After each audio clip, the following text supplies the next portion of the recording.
So I wanted to make a quick video because I spent a lot of time in prayer and meditation this morning, and just kind of had some things that God really spoke to my heart that, may help other people too.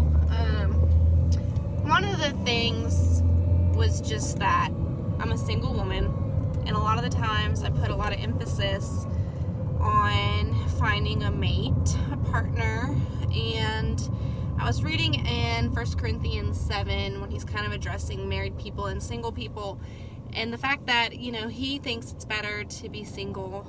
You don't really have any distractions. You can give yourselves wholeheartedly to God and to whatever that calling and mission is that he has for you. And for me, I think there's a season for everything, and there's definitely a season of singleness, and that's the season that I'm currently in right now. I don't feel, when I really reflect on it and I put aside my will and I think about God's will, I don't feel like right now that I'm in a place or position to be dating, to be looking for a partner. I don't think it's that season for me yet. And of course there's the societal, I'm 27, like when's that season going to be? But it's really just not up for me to decide. It may be never. I don't really care at this point. The second thing kind of in that is that God's still working in me. God's still calling me to be a stronger person in faith. I think kind of more of a deep and rooted walk with him. And the person that I want to marry right now, when I think about a husband and the kind of man of God that I want, would not be attracted to the person that I am today. That's just the truth of it. Like, I'm not where I need to be yet.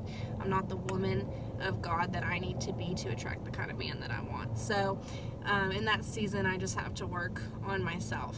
The second thing that God really talked to me about was just mercy. I give people a lot of power sometimes in what I think they're capable of. When things happen in this world, they either happen because it's A, God's will, or B, because of my free will. A lot of the times, the things that happen in my life are a direct result of my self-will run riot. I take control and I mess things up. I make poor choices. And then a lot of the times I want to blame other people. But the Bible makes it very clear that we wrestle with, that we don't wrestle with flesh and blood, but of the spiritual evils of the unseen, So when I attribute what I'm going through to a human being, that's not really the scenario. Nothing is impossible with God. So if I have a situation and it's not changing, and I want to be mad at the human being that's involved, I have to remember that God can change hearts. So if God's not changing that heart and God's keeping that door closed, then there's a purpose behind that. And it's my job to be the loving example of Christ that I can be. It's also my job to trust and have faith and kind of just see, like, what am I supposed to be learning from this?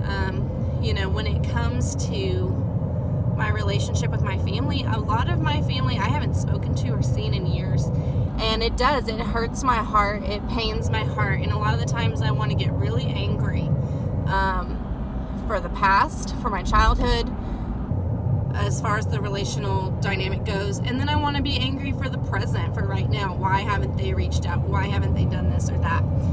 But at the end of the day, like,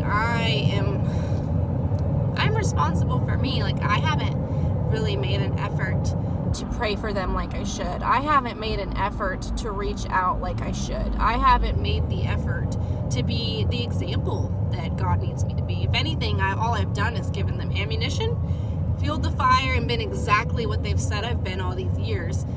So the only person that, like, I should be angry at is myself when it comes to the dynamic and what's going on right now with my family.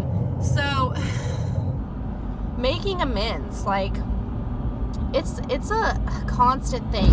I feel that I have made amends in areas pertaining to my drug addiction, but there are new amends to be made, and those amends also have to be kind of living. It's something that I have to walk out. After my drug addiction, I started going on self-will again. I was extremely angry at God after my dad died.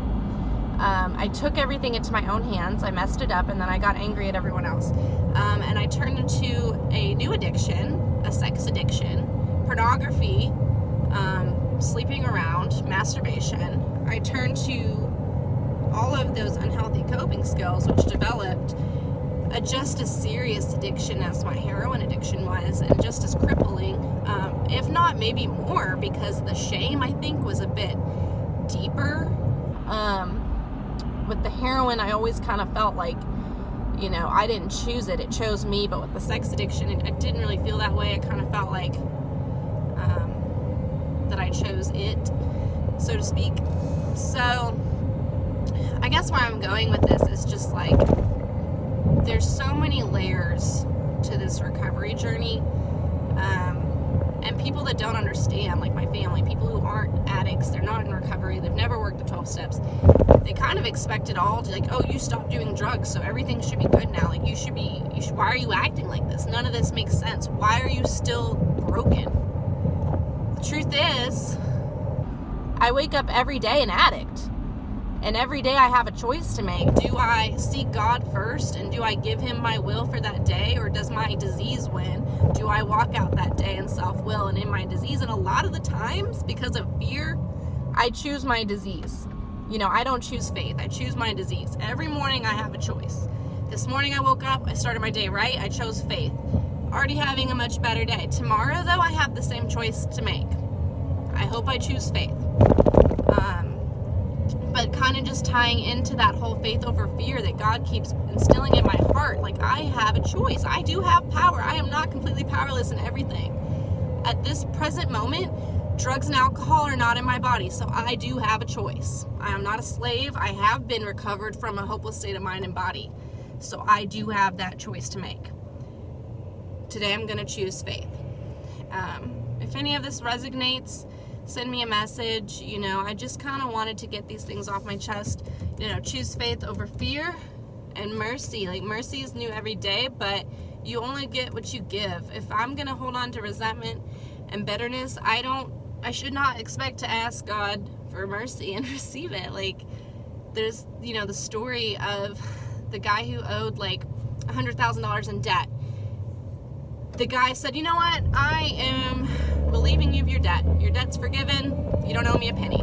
That same guy whose debt was just forgiven turned around and imprisoned a man who owed him $10,000. So when the guy heard, okay, I just gave you a debt free of $100,000, you turn around and throw someone in prison for $10,000, he was infuriated. So he imprisoned him, and he said, you will work off until every penny is paid now, because you did not pass along the forgiveness that I gave you. And it's the same thing, like with God. Like, if I want to be forgiven, I have to forgive others. Like, that is just part of it. I cannot expect to be forgiven if I'm going to hold on to malice and bitterness. And not only that, but it destroys your life. And it's been destroying me for the last couple years now. It's been kind of a daily thing of also giving that over every morning.